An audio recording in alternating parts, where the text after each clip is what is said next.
Hi, this is Goichi. Welcome to the Doorway to the Word. Today's doorway is to Song of Songs. This book is very interesting. I haven't heard many people preaching out of this book. I had a few, but not many in-depth teaching or preaching from this book coming out. Mainly because because this book is very poetic, and some people might feel quite explicit in a way.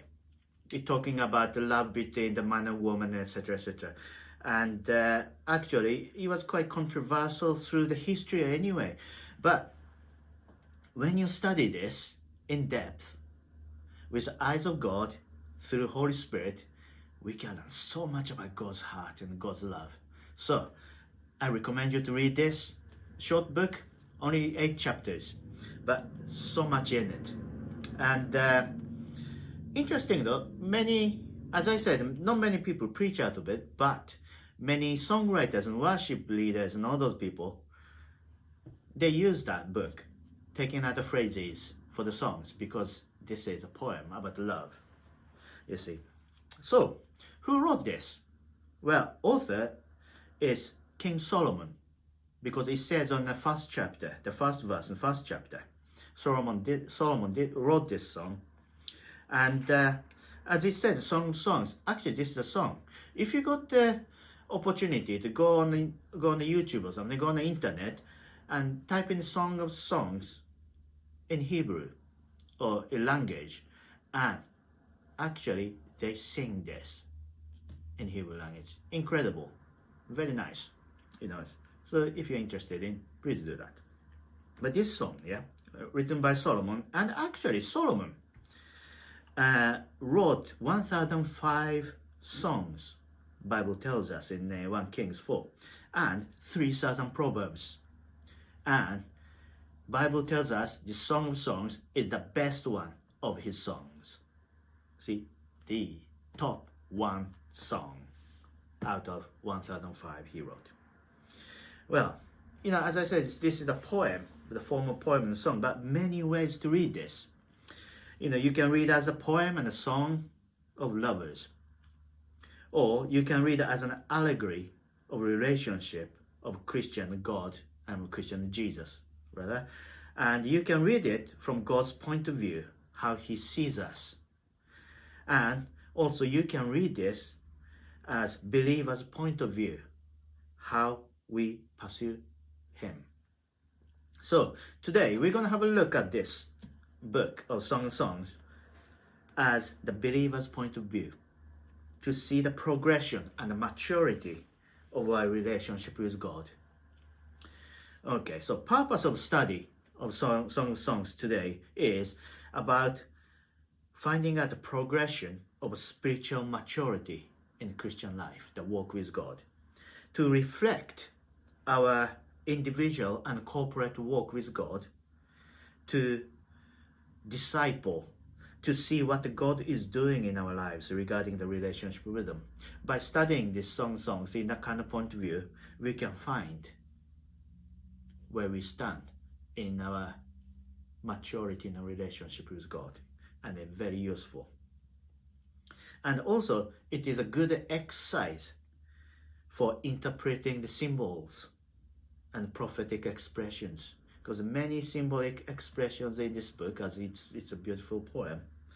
But when you start studying that interpretation of symbolic meanings, prophetic revelations, and you can get so much out of it. Okay, Song of Songs. It's a story. So there are characters. There are 3 main characters. The first one, I called it the bride. You see, many translations calls her different ways. So sometimes called she, sometimes called Shulamite woman, or the bride. So I'm gonna call her bride, and it represents Christians, the believer, us, individuals, corporately, but mainly individual. I'm gonna talk about. And another character is a groom, sometimes called the king, or he, or King Solomon, the beloved, or bridegroom. So I'm gonna call him the groom, and he represents Jesus.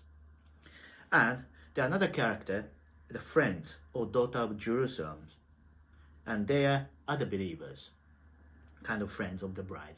Yeah. So those three characters, they're the main characters: the bride, groom, and friends, or daughter of Jerusalem. Okay, this songs, when you read it, you can divide into two sections, section A and section B. And section A is from chapter 1 to chapter 4. And the bride's focus is very much on herself. My inheritance is important to her. But in section B, the second section, which is from chapter 5 to chapter 8, the bride's focus is shifting onto him, his inheritance from my inheritance. So we're going to have a look at the progression, the changes and shift in her focus as well, and see what we can learn from it. So, section A, chapter 1 to 4, the bride's focus on herself, the my inheritance. Well, as I said, this is a progression of different level of maturity of Christian walk, that this bride's the focus and her heart regarding to the groom. Okay, so level 1, the focusing on herself is based on what he can give her. Her focus is on that. And the main, one of the key phrase is, he is my inheritance. You can read that in the earlier chapters. See, at the beginning, in the first chapter, at the beginning, the bride's focus is very much on herself, as I said. How can we tell? Because it's starting with her demand on the groom.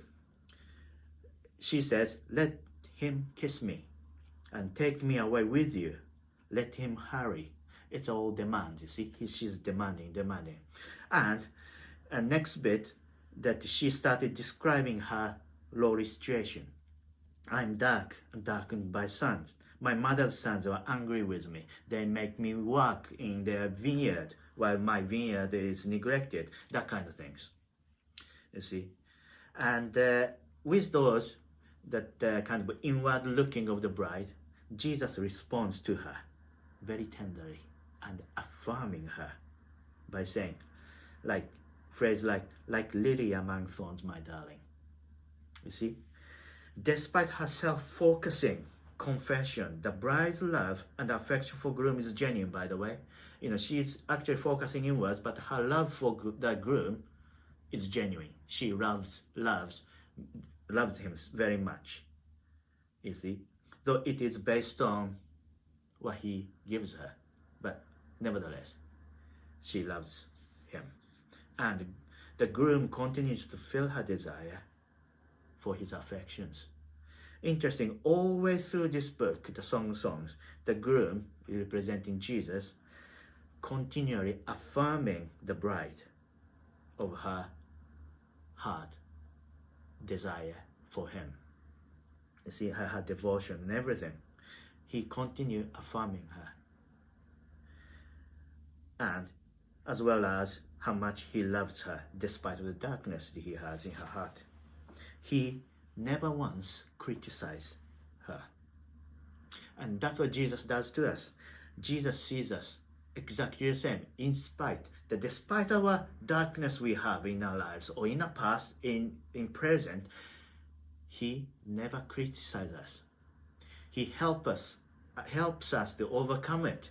You know, he point out all those things sometimes, not to criticize us, but help us to overcome it.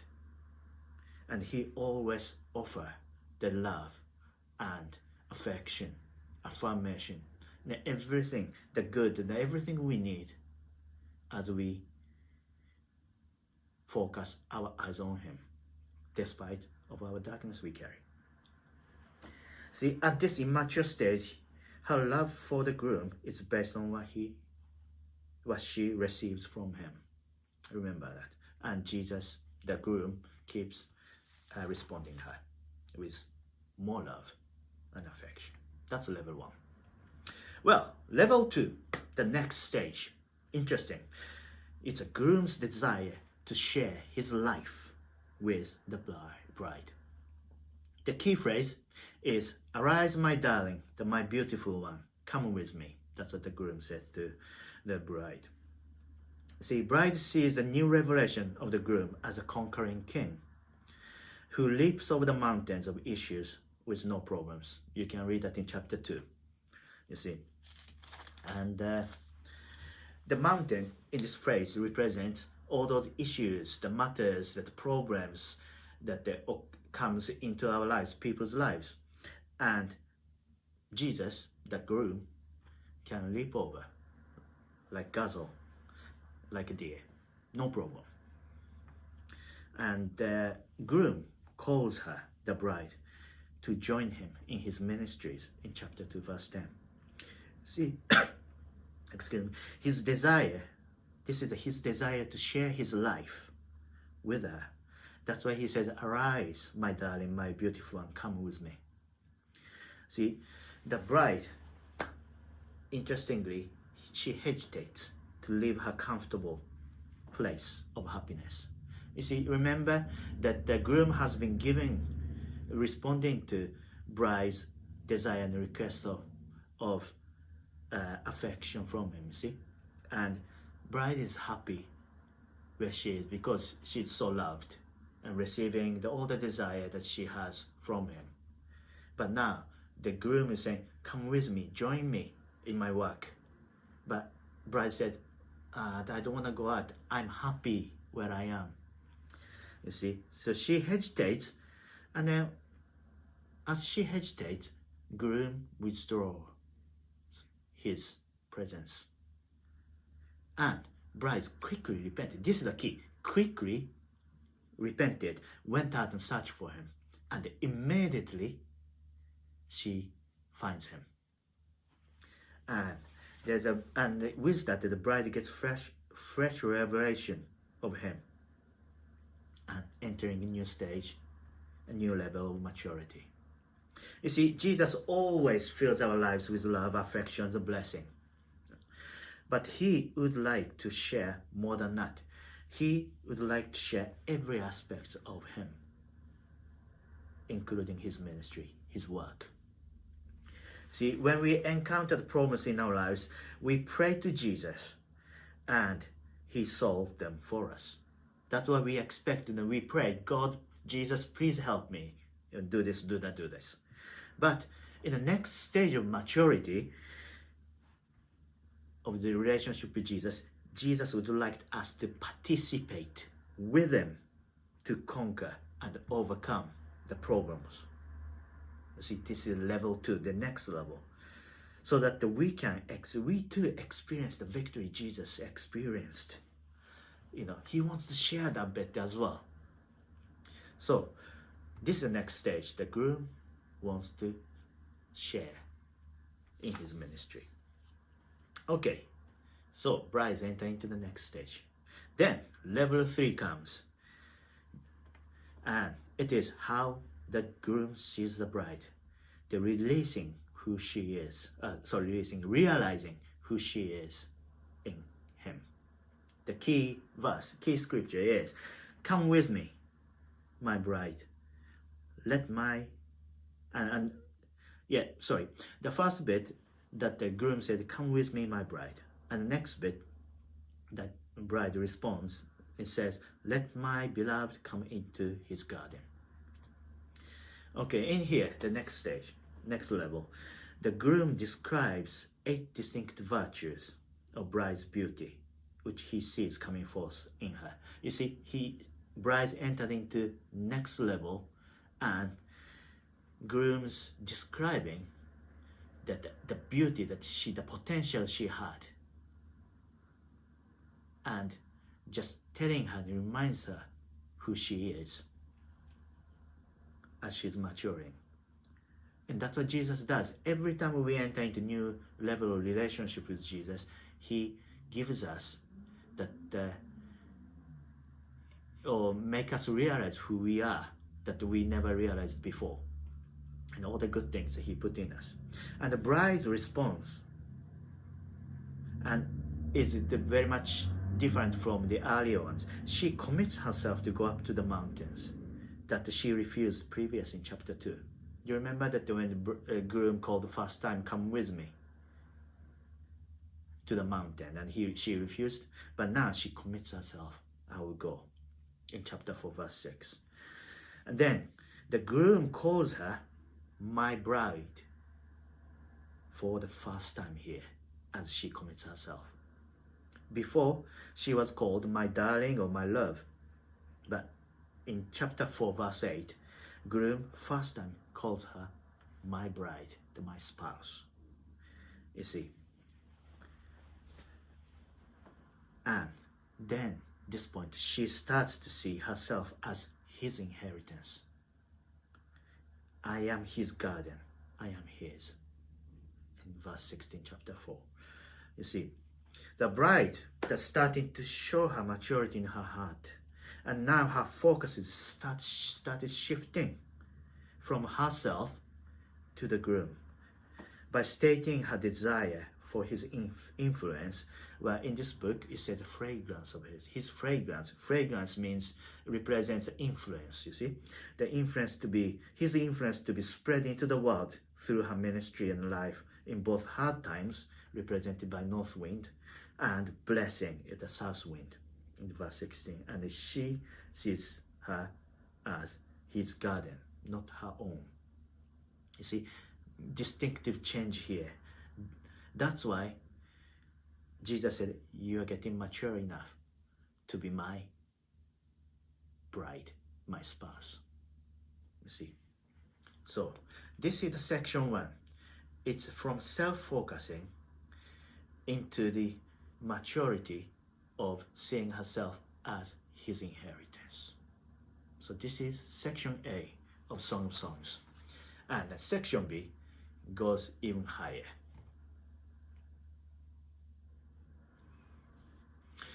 So, Song of Songs, section B. Well, in section A, as we said, that the bride's focus, the heart, is shifting from herself to him. And section B, interesting, comes testing to bring her into next level, the level 4. Well, this section B contains from chapter 5 till chapter 8, that till the end.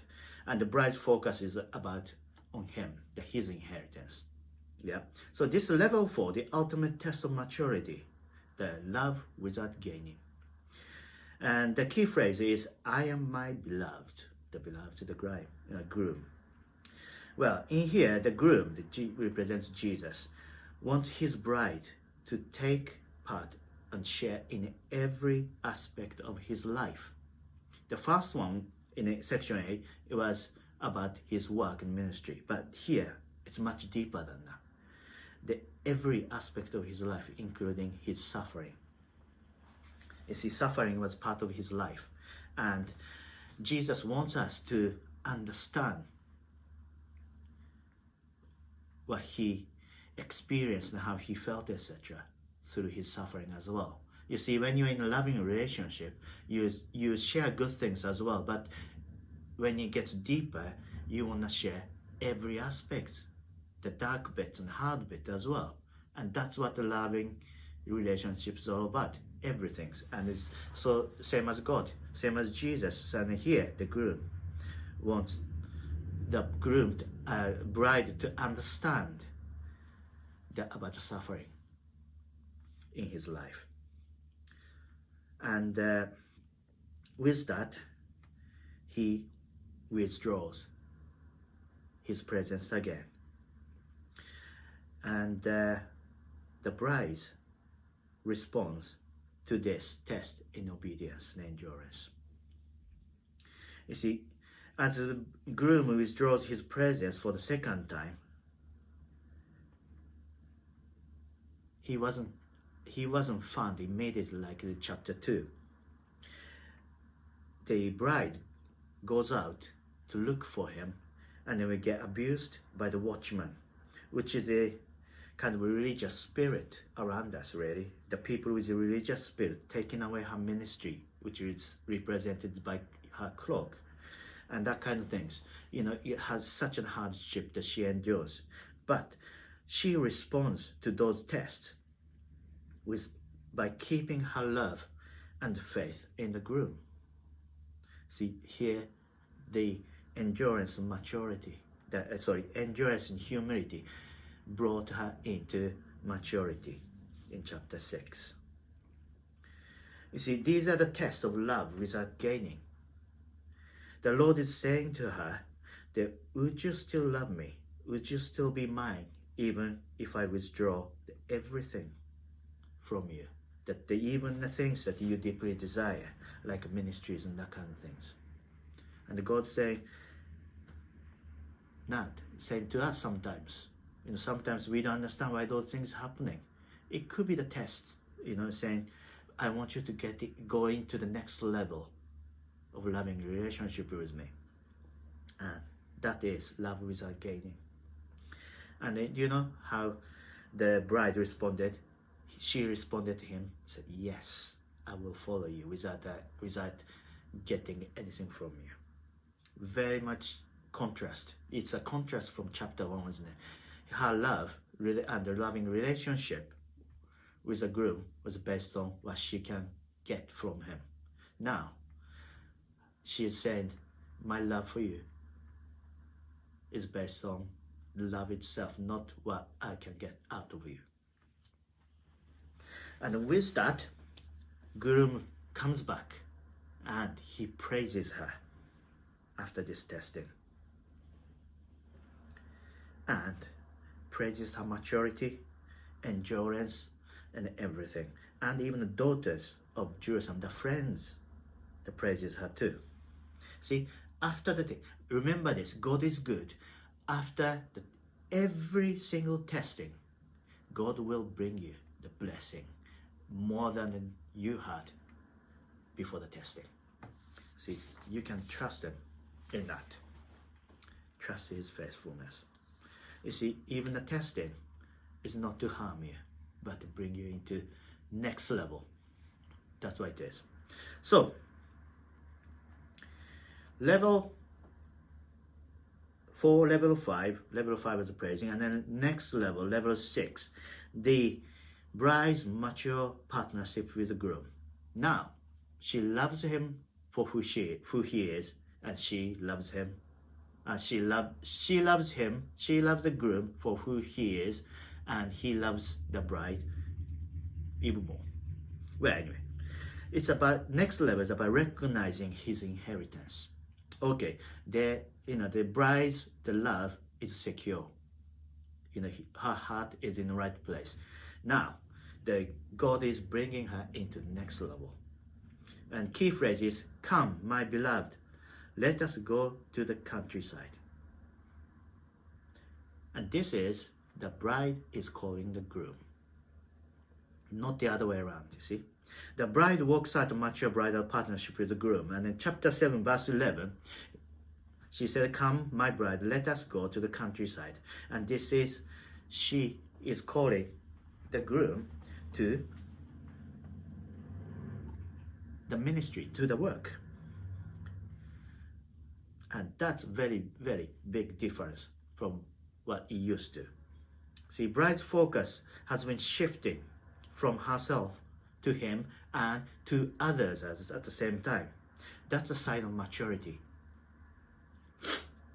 When you start seeing others as his inheritance too, and that's a sign of maturity too. You see, when you are immature, when we are immature, we focus on ourselves. But when we're getting matured, we start to look outside. And there is a desire rising up in herself, inside herself, that bride's desire to nurture those people around her. So those immature believers around her, she can nurture them to maturity for him. See, chapter 7, verse 12, it says, see if the vines have budded, if their blossom have opened. See, this nurturing heart is a sign of maturity too. And interesting thing happens when, as the bride gets matured, the friends, the daughter of Jerusalem, their focus has been changing as well. In chapter 8, by witnessing that the bride is growing in a maturity, the friends too that show growth as they have been watching her closely and learning from her. Now, those friends, the daughter of Jerusalem, they started paying attention to people around them. And then the immature believers, they call the young sisters. And their focus is on those young sisters and started concerning about that, wants to nurture them, to mentor them. You see, our walk with Jesus influences people around us and draw them to him. You see, so as we're getting closer to God, this fragrance, the influence, must influence all those people around us to get closer to Jesus. So that's a level 6. Now, level 7, next level, the bride of Christ, the revelation of who she is and what she does. And her focus is what she can give to him, not what she can get, but what she can give to him. See, the bride is not confident in who she is. And with her motives, ability, and calling, and emotions, she's stable, standing on the rock. She's confident, and she recognizes also the responsibility and accountability of her ministry, the works and the callings, you see. In chapter 8, verse 11-12, it says, "But my own vineyard is mine to give." You see, this is my vineyard, my responsibility, and I'm accountable to the groom. She's confident with her work that will produce the full measure for the groom. And also that her co-worker will receive their reward too. She makes sure that. You see, that's a maturity, that responsibility and accountability, because she's confident in who she is. And from there, the final level, the next level, the groom and the bride. And that is about the back to intimacy. See, that groom reminds the bride and others, the friends, that his number one desire is intimacy, the relationship, by saying, "Let me hear your voice."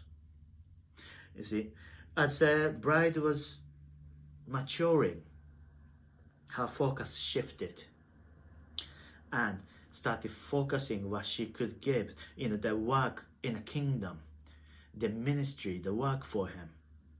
But when she started taking her responsibility, groom comes and said, "Just do not forget, what I want most is an intimate relationship with you. Not just the work, intimate relationship with you. I do not want servant alone. I want my friend, my bride." You see, in John 15, Jesus said the same thing. You see, "I will call you friends. I will call my friends, not the servant anymore." You see. And later on, he calls us my bride. See, God's ultimate purpose and ultimate desire is the relationship, the loving relationship with us. So, groom is telling the bride, "Let me hear your voice. Let me hear your voice." It's a voice of worship, voice of praise, voice of intercessions, prayers. The voice, the communication. And the bride calls out to the groom, "Come away, my beloved," in chapter 8, verse 14. Very much contrast from chapter 2, isn't it? Groom was calling her, come out with me, my bride, my loved one. Now, the bride is calling, "Come with me, come away with me, my beloved." And this is the intercessory call of the bride of Christ in the Revelation 22 verse 17. It's a reflection of this. In Revelation 22 verse 17, the spirit and the bride say, "Come." to Jesus. You see, this is a reflection you can see in the Bible. And to this call of the bride of Christ, the groom, the Jesus, responds, yes, I am coming soon. In the Revelation 22:20. You see, Jesus is coming back to the mature, spotless bride. So this is a progression, started from herself, the focusing on herself, based on what she gives her, what he gives her.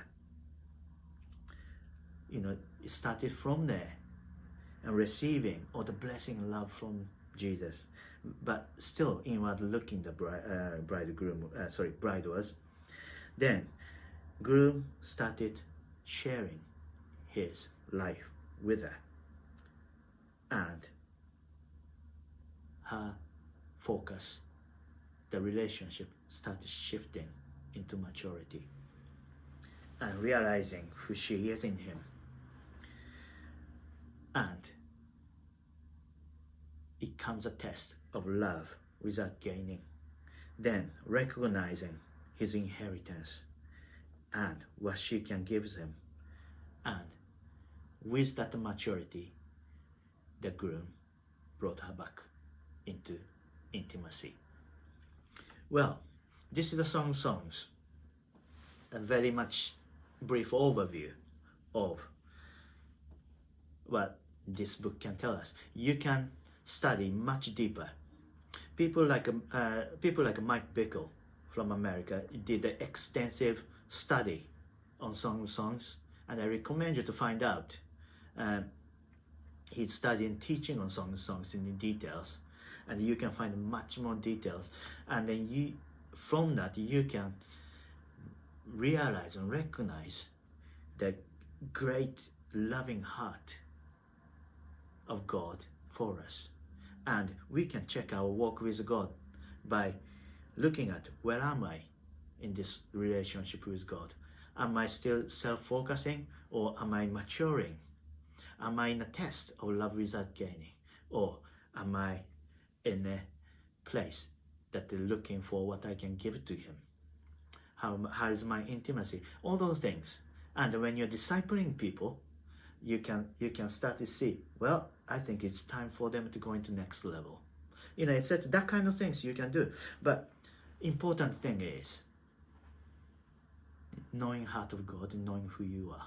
And this Song of Songs, this book helps us to examine ourselves, to reflect on the walk with God, and we can find such a deep, loving goodness and awesome heart of God for us. So please read Song of Songs, do some studies, and walk through this doorway into much further, much deeper, much higher revelation of God's heart through the Song of Songs. Well, be blessed. See you next time. Goodbye.